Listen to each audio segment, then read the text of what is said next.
अग्निदेव ने भगवान श्री राम से क्या कहा जिससे उनकी आंखों में आंसू आ गए। और माता सीता ने अग्नि परीक्षा क्यों दी थी और वह किसकी भक्त थी, जानिए इस वीडियो में। तो वीडियो को अंत तक पूरी देखिए। पति ने मेरे गुणों से अप्रसन्न होकर सबके सामने मुझे त्याग दिया है, इसलिए मैं अग्नि में प्रवेश करूंगी, क्योंकि मेरा विश्वास दिलाने के लिए अग्नि ही योग्य गति है। सीता के यह कहने पर शत्रुओं का विनाश करने वाले लक्ष्मण इन बातों को ना सह सके। वे रामचंद्र की ओर देखने लगे।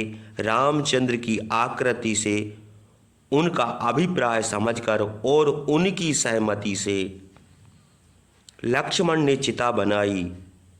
उस समय रामचंद्र का रूप कालांतक यम के समान हो गया था। उनका कोई सुहृदय ना उनको समझा सका, ना उनसे कुछ बोल सका और ना उनकी ओर देख सका। वे सिर झुकाए बैठे थे। सीता उनकी प्रदक्षिणा करके प्रज्वलित अग्नि के समीप गईं। हाथ जोड़कर देवताओं और ब्राह्मणों को प्रणाम करके अग्नि के समीप खड़ी होकर बोली, अग्नि सब लोगों के साक्षी है। यदि मेरा मन रामचंद्र के सिवा अन्य किसी में न जाता हो तो अग्नि सब ओर से मेरी रक्षा करें। मुझे सदाचारणी को रामचंद्र दुष्टा समझते हैं, उसकी साक्षी अग्नि है। यदि मेरा चरित्र शुद्ध है तो अग्नि सब ओर से मेरी रक्षा करें। यह कहकर सीता अग्नि की प्रदक्षिणा करके जलती हुई चिता में निसंशक प्रवेश कर गईं। सीता को बाल, वृद्ध और युवा सभी ने अग्नि में प्रवेश करती हुई देखा। तपाए हुए सुवर्ण के रंग की सीता तपाए हुए सुवर्ण के आभूषण पहने जलती हुई चिता में सबके सामने कूद पड़ी। सुवर्ण की वेदी के समान प्रकाशित विशालाक्षी सीता को अग्नि में कूदती हुई सब लोगों ने देखा। देवता, गंधर्व और ऋषियों ने भी प्रज्वलित अग्नि में पूर्ण आहुति के समान गिरती हुई सीता को देखा। मंत्रों में अभिमंत्रित वसुधारा के समान सीता को अग्नि में कूदती हुई देखकर स्त्रियां चिल्लाने लगीं। देवता, गंधर्व और दानवों ने भी साप के बस नरक में गिरती हुई देवी के समान सीता को अग्नि में प्रवेश करती हुए देखा। सीता को अग्नि में प्रवेश करते देखकर राक्षस और वानर हाहाकार करने लगे। उनके चिल्लाने का बड़ा अद्भुत शब्द हुआ। वानरों और राक्षसों का हाहाकार सुनकर रामचंद्र उदास हो गए। उनकी आंखों में आंसू भर आए। थोड़ी देर तक चिंता करते रहे।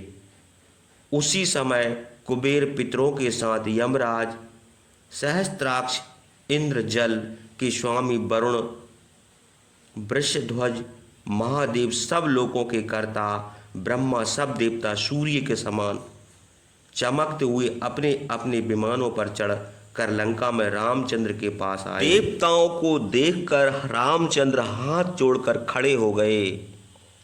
देवताओं ने आभूषणों से शोभित लंबी भुजाओं को उठाकर रामचंद्र से कहा, आप सब लोगों के कर्ता हैं, ज्ञानियों में श्रेष्ठ और सबके स्वामी हैं।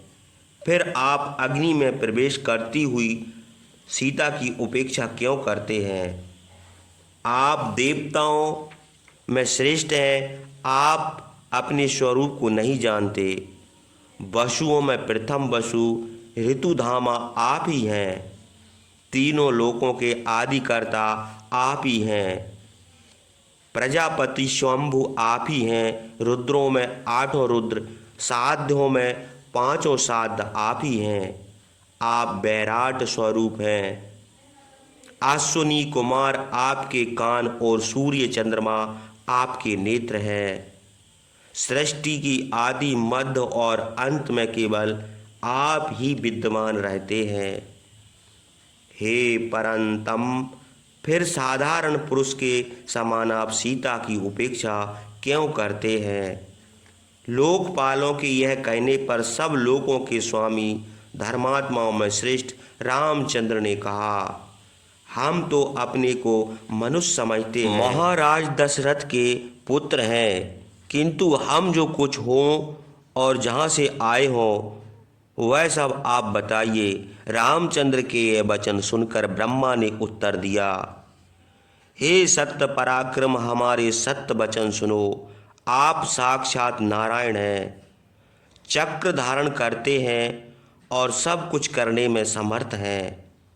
आप अपनी इच्छा से एक श्रृंग वाराह का अवतार लेते हैं, भूत भविष्य वर्तमान सब कालों में शत्रुओं का विनाश करते हैं। आप सत्य अविनाशी ब्रह्म हैं, आपका आदि मध्य और अंत नहीं है। सब लोगों में परम धर्म आप ही हैं, विश्व के सैन चतुर्भुज आप ही हैं। सारंगधर, ऋषिकेश, पुरुषोत्तम पुरुष, अजेत, खड़ंगधृक, विष्णु कृष्ण, बृहद्बल, सेनानी, ग्रामीणी आदि आपके नाम हैं। बुद्धि, क्षमा और दम सब कुछ आप ही हैं। जगत की उत्पत्ति और प्रलय के स्थान आप ही हैं। भूपेंद्र और मधुसूदन आप ही हैं। आप महेंद्र और सदव नाभ हैं। महर्षियों ने आपको शरणागत के रक्षक बताया। सब प्राणियों को और पर्वतों सहित पृथ्वी को आप ही धारण किए हुए हैं। पृथ्वी के नीचे जल में शेष रूप आप ही दिखाई देते हैं। हे राम, देवता, गंधर्व और दानवों सहित तीनों लोगों को आप धारण किए हुए हैं। हम आपके हृदय हैं और सरस्वती आपकी जिह्वा।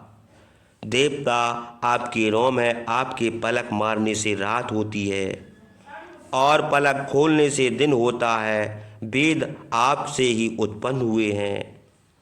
आपके बिना भूत भविष्य वर्तमान कुछ भी नहीं है।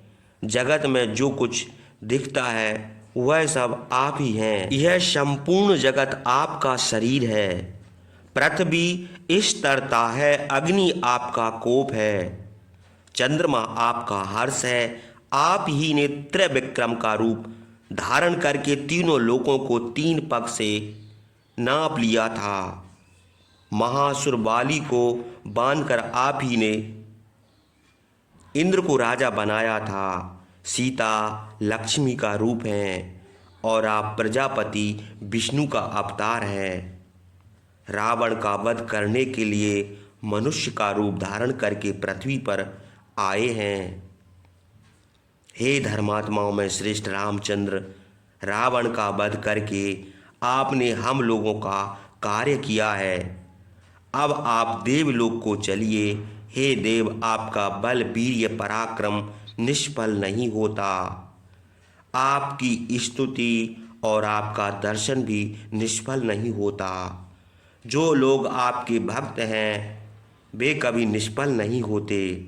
आपके भक्तों के सब मनोरथ इस लोक में और परलोक में भी सफल होते हैं। ब्रह्मा के यह शुभ वचन सुनकर अग्निदेव मूर्ति धारण करके सीता को गोद में लिए हुए उस चिता से निकल आए।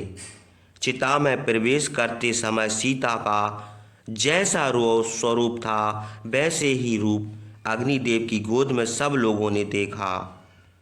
वे तपाए हुए सोने के आभूषण पहने थीं, लाल वस्त्र धारण किए थीं, काले कुंचित उनके केश थे, उनकी माला और आभूषण मलिन नहीं हुए थे। उनकी देह की कांति प्रातःकाल के सूर्य के समान थी।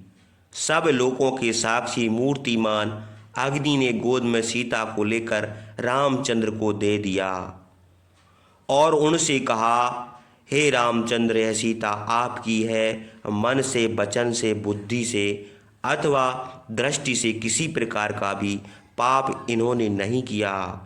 इनका चरित्र शुद्ध है।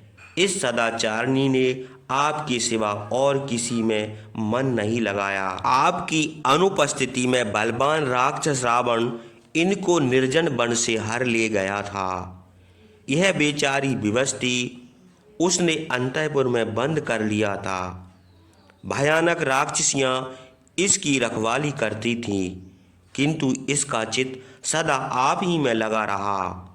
अनेक प्रलोभन देने पर, बहुत धमकाने और डांटने पर भी आप में मन लगाए हुए इस सदाचारिणी ने उस राक्षस को आंख उठाकर देखा तक नहीं, उसे तृण के बराबर भी नहीं समझा। हे रघुनंदन, पाप रहित विशुद्ध चरित्र वाली सीता को ग्रहण करो। अब इसे कुछ ना कहो, आपको हम यह आज्ञा देते हैं। अग्नि के यह वचन सुनकर हर्ष के मारे रामचंद्र की आंखों में आंसू भर आए। थोड़ी देर तक कुछ सोचते रहे, उत्तर न दे सके। वे देवताओं में श्रेष्ठ अग्निदेव से बोले, सीता अवश्य ही पाप रहित है।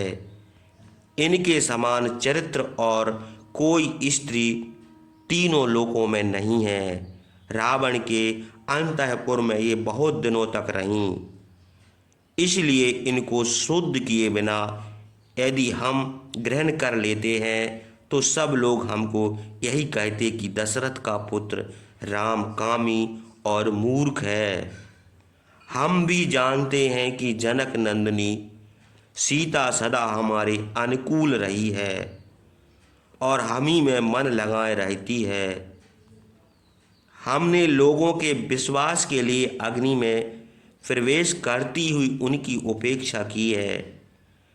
अपने तेज से अपनी रक्षा स्वयं करती हुई इस विशालाक्षी का रावण कुछ नहीं बिगाड़ सकता था। जैसे समुद्र मर्यादा का अतिक्रम नहीं कर सकता, वह दुष्ट मन से भी सीता को नहीं प्राप्त कर सकता था। जैसे जलती हुई आग की शिखा को कोई नहीं छू सकता, रावण के अंतःपुर में रहने से इनमें किसी तरह का दोष नहीं है, क्योंकि ये हमारी अनन्य भक्त हैं। इनका और हमारा संबंध सूर्य और प्रभा के समान है। फिर आप लोगों की आज्ञा का पालन करना हमारा अवश्य कर्तव्य है, क्योंकि आप लोग लोकपाल हैं और हमारे हित की बात कहते हैं। देवताओं ने विजयी महाबली रामचंद्र के कामों की इस प्रकार प्रशंसा की, उनको बड़ा हर्ष हुआ और सीता को अपने पास बैठाकर उन्होंने बड़े सुख का अनुभव किया। जय सिया राम, जय जय सिया राम।